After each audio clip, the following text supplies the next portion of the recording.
دلائل الخیرات ایک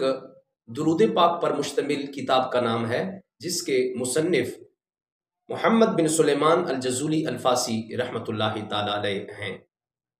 آپ فرماتے ہیں کہ یہ کتاب جو میں نے لکھی ہے، جس کے اندر شروع سے لے کر آخر تک درود پاک ہی لکھا ہوا ہے، اس کے علاوہ اور کچھ نہیں ہے۔ آپ فرماتے ہیں کہ یہ کتاب لکھنے کا جو شوق پیدا ہوا میرے دل میں، جو ایک لگن پیدا ہوئی، جو محبت پیدا ہوئی، فرماتے ہیں کہ اس کے پس منظر، اس کے پیچھے ایک بہت بڑا عظیم واقعہ رونما ہے۔ آپ فرماتے ہیں کہ ایک دن کا واقعہ ہے کہ میں سفر کر رہا تھا، تو دوران سفر نماز ظہر کا وقت ہو گیا۔ فرماتے ہیں کہ مجھے ضرورت پڑی اس بات کی کہ میں نے وضو بھی کرنا ہے، تو وضو کرنے کے بعد پھر نماز کی ادائیگی کرنی ہے۔ فرماتے ہیں کہ میں تھوڑا سا چلا کہ کہیں سے پانی کو تلاش کروں، اور پانی مل جانے کے بعد وضو کروں اور نماز ظہر کی ادائیگی کروں۔ فرماتے ہیں کچھ دیر چلا تو آگے دیکھا کہ ایک کنواں ہے، اور کنویں کے قریب پہنچے۔ جیسے ہی میں کنویں کے قریب پہنچا تو کہ میں پانی وہاں سے نکالوں، وضو کروں، تو دیکھا کہ اس کنویں کے پاس رسی بھی نہیں ہے اور ڈول بھی نہیں ہے۔ فرماتے ہیں میں تھوڑا پریشان ہوا کہ اب یہاں پر رسی اور ڈول نہیں ہے تو اس کنویں سے پانی کیسے نکالوں گا، اور ویسے بھی رسی اور ڈول کے ذریعے سے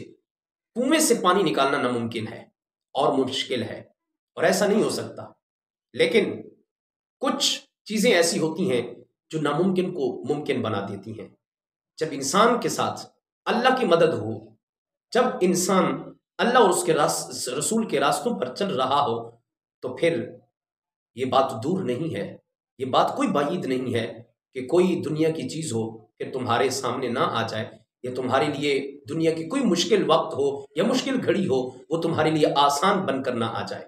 آپ فرماتے ہیں کہ پریشانی کھڑا تھا کہ ایک چھوٹا سا گھر تھا قریب، اور کچا مکان تھا۔ اس مکان کی چھت پر ایک بچی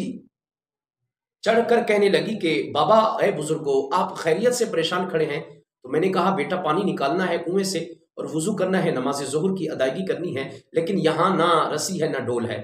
آپ فرماتے ہیں کہ میں نے دیکھا کہ وہ بچی فوراً نیچے اتری، اور نیچے اترنے کے بعد گھر سے باہر آتی ہے اور اس کنویں کے قریب آتی ہے، اور جیسے ہی کنویں کے قریب پہنچی، آپ فرماتے ہیں کہ اس بچی نے اپنا تھوک اس کنویں کے اندر ڈالا، اور جیسے ہی اس بچی کا تھوک اس کنویں کے اندر گیا، اور فرماتے ہیں کہ وہ پانی کنویں کا اوپر کی طرف ابلنے لگا اور اوپر کی طرف آ رہا ہے۔ فرماتے ہیں کہ میں نے فوراً اس پانی کو لیا، اس سے وضو کیا۔ وضو کر لینے کے بعد فرماتے ہیں وہ بچی وہ جا رہی تھی، میں نے اسے روکا، میں نے کہا بیٹا، جانے سے پہلے مجھے ایک سوال کا جواب دے کر جاؤ۔ میں تمہیں قسم دیتا ہوں اس رب کی جس کے ساتھ تمہارا تعلق ہے، جس کو تم اپنا خدا مانتی ہو، اس اللہ کی قسم دیتا ہوں، مجھے ایک سوال کا جواب بتا کر جاؤ۔